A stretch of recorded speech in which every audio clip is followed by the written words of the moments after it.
This is Scott Sackett. I am going to do a video tonight about the storytelling lessons and advice and techniques I received from Cebulski when I visited Marvel Comics in 2003.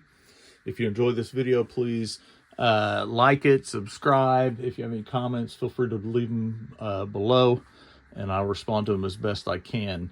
In 2002 at San Diego Comic-Con, I went. I think it was a down year for Marvel. This was back before Marvel movies, when Marvel was doing poorly financially, and literally the Marvel booth was an 8-foot table just in a row, like at Artist Alley or something like that. It was just like a straight up 8-foot table.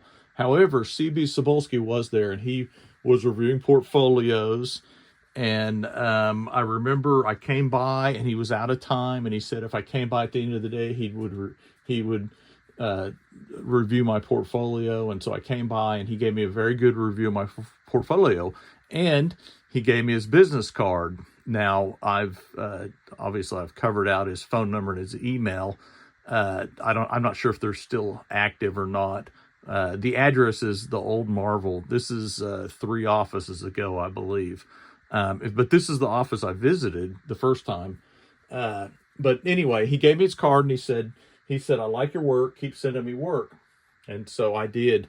Now, at the time, he was an associate editor. He was not the talent scout. I was kind of dumb because I didn't really know who he was or anything. And at the time, I was sending out samples, probably every 3 or 4 months to different companies. I sent them to editors. Had I realized, and this was when you still mailed stuff out, I would have probably taken more advantage of CB's kindness, but I did not at the time. However, fast forward to spring of 2003, my wife and I are going to New York on a business trip for her. I was able to attend. We'd never been to New York City before. And so I reached out to CB and said, hey, I'm going to be in New York. What are the odds I get a tour of Marvel Comics? And he said, oh, yeah, no problem. Call me when you get up here. So and there's a whole snafu, my cell phone not working in New York when I got there. But that's the early 2000s and cell phones. Anyway, I did get a hold of CB, and I went to Marvel. Now, when I went there, the first thing he said was, which store are you with? And I go, oh, no, I'm not a store. I'm not with a store. I'm an artist. We met at San Diego. And he's like, oh, yeah. So that started off awkward. But anyway, the other thing was there was no other editors. Nicole Bose, and I forget, I think she's Bose now. I think whatever her maiden name was the only other editor in the office. And she was editing the Marvel Epic line. But CB looked at my, so I don't think I said this. I brought samples. This is the pages from the samples. That's what I'm going to show. But I showed them to Nicole. She was starting the Epic line when they relaunched it in the early 2000s. And I don't think that ever went anywhere. So these are the samples that I brought, and CB was able, because there's no one in the office, he was able to sit down and look at them pretty thoroughly, and he gave me advice on them. And so here are the samples, and I'm just going to show these. It's a Spider-Man story. I just wrote this. It was just to have a sample. Spider-Man, obviously, when he sees his you see his spider senses going off. You see the Sandman and the Thug breaking into a safe. Spider-Man kicks through the window. My early samples had a lot of broken glass. I'm not sure why. These are not the actual pages, by the way. These are copies. He hits the Thug. Sandman hits at him. He jumps over it.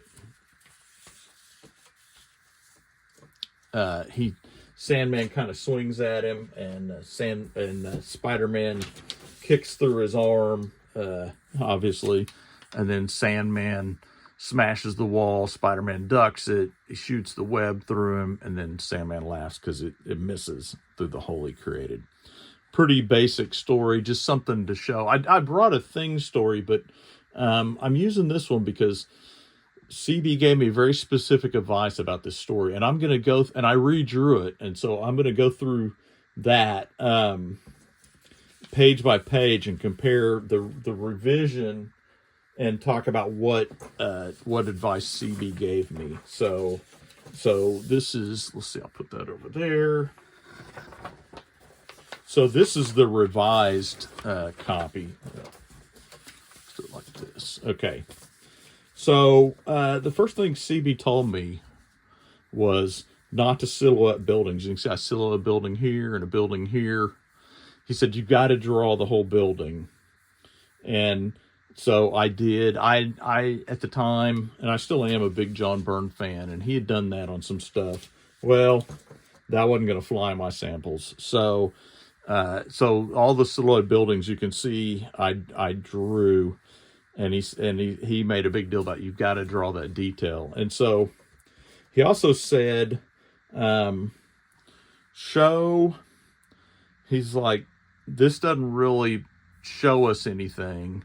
So show where Spider-Man's going. In other words, so what I did here is obviously I drew the buildings. I did a little bit different approach. Tried to get it more New Yorky looking, I guess. Like I said, I'd never been to New York, so I kind of drew a little bit of cornice work there, or whatever you call that little decoration there on the building. Had it a brick building. I added pigeons.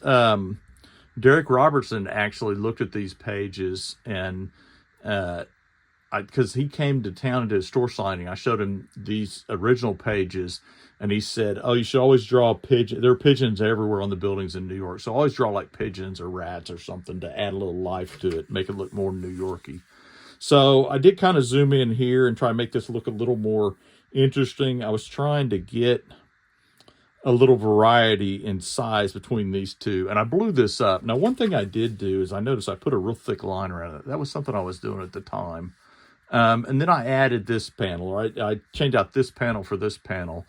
And again, it was the idea of like show where Spider-Man's going. And so it's like, okay, don't just show his senses going off and then kind of show something. And you got to, it's just silhouette there.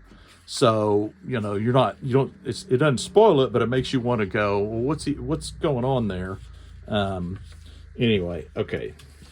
So page 2, oops, these are out of order. Okay, so page 2, I show the inside of it, and the inside of the office. So one thing CB told me is he's like, make the office look more like an office. And so I kind of tried to add some debris there.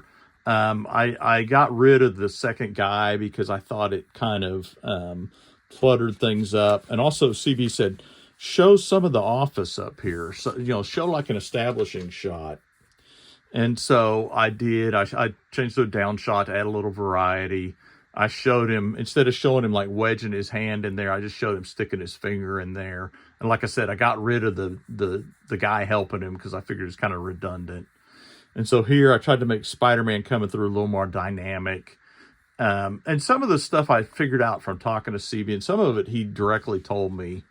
And so here, I got him thrown through, put a little more glass on there, tried to show a little more background detail, kind of tried to show. Now, one thing that CB talked about is lead the eye through the pages. And so I tried to come along here, like if you see this, you see him, there's almost like a line that goes down here to this page. And so, or this panel, I mean. And so I kind of put that arc, even though it's kind of an odd twisting for the Sandman, I think it kind of works because it kind of directs your eye. There's almost a directs your eye to Spider-Man and then down here. And so, and then again here, since I eliminated this guy, I had this big shot. And the other thing that CB talked about was don't switch, like see how I switched right there? don't switch sides of the page for the characters. Try and keep them on the same page. That's called the 180-degree rule.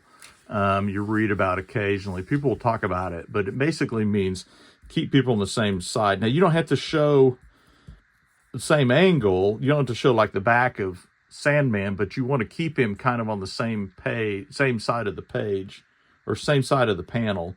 And so here, again, I tried to direct the thing where the fist is going, kind of follows that arc almost, but you got Spider-Man kind of leading your eye to the next page. Okay, and so here's the third page.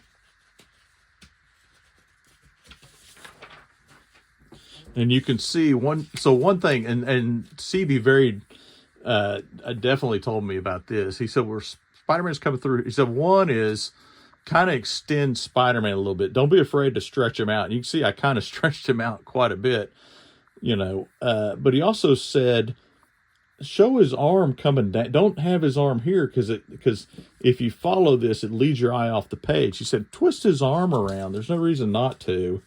And so you can see I did that. And then here, of course, I have, I mean, this panel is almost a straight up copy, except for I added more debris to make it kind of look like Sandman was like ransacking the deal. Oh, and then the other thing was, so in this panel, CB said, you're leading the eye right off the page. Flip that panel. There's no reason not to. It keeps the Sandman on this side of the panel, but it also leads your eye into this panel. And of course, here I turned him so he's not looking off the page, which would have probably been okay, but I turned him and I kind of show his stomach or whatever reforming after the webbing goes through. But anyway, so I went to New York and went to Marvel in like March, I think, and that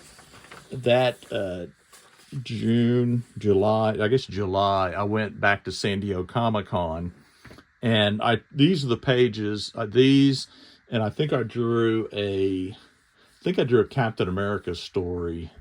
There was like a 3-page story that I took with me, and I showed them to CB, and he liked them, and you know, told me to keep sending him more stuff, but I think that this is a good example of kind of a before and after kind of thing, and I thought it'd be good to show it. And so, really, the key takeaway I think that I got from this is a couple key things. One, you want to think about how you're directing the eye through the page from panel to panel. Don't just think about it like in the panel, but think about it from panel to panel. You want to direct the eye through the page. Think about like stuff like this where it's like, are you giving the reader a reason to turn the page? Or is it just like this where it's like, I mean, and I'm sure when I drew this, I thought, well, you'll see what is making Spider-Man's senses go off, you know, but it's probably more effective, or I think it's more effective to show something like this. And it gives me a chance to draw a little bit of architecture and that sort of thing, which at the time, a lot of people really commented that was like the best part of my samples. And I think these look pretty good. I mean, obviously there's stuff I don't like. I was kind of going, and what's funny is the originals are actually a little bit cleaner. Looking at them, I can tell that they're a little bit cleaner. These are a little rough. But you know, direct the eye through the page and from panel to panel. Try and keep the characters, if they start on this side of the panel, keep them on this side of the panel. If you have to don't let them switch sides, because that can be confusing to the reader. And then do what you can to get the reader interested in turning the page. Anyway, okay, so that's my story of visiting Marvel Comics, spending the afternoon with CB Cebulski. He was very kind with his time, and has been. I've been back to Marvel another time, and I've talked to CB quite a bit, and he's always been helpful with any advice or whatever. Anyway, but that's my story about going to Marvel, meeting CB, And if you want to see pictures, there are pictures on my website, scottsackett.org.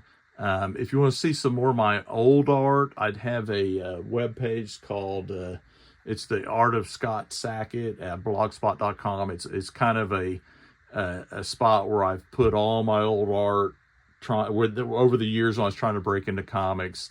I did a video called 3 Reasons Why I'll Never Work at Marvel Comics to talk about why I don't send samples to Marvel Comics anymore. But I still have a fondness for Marvel Comics. I still have and I'm still friends with CB. And I still look back on the old days of doing these samples with a lot of fondness. Anyway, thank you for listening. Again, if you enjoyed it, please subscribe, or like the video. And if you have any questions or comments or whatever, feel free to comment below. Anyway, thank you very much.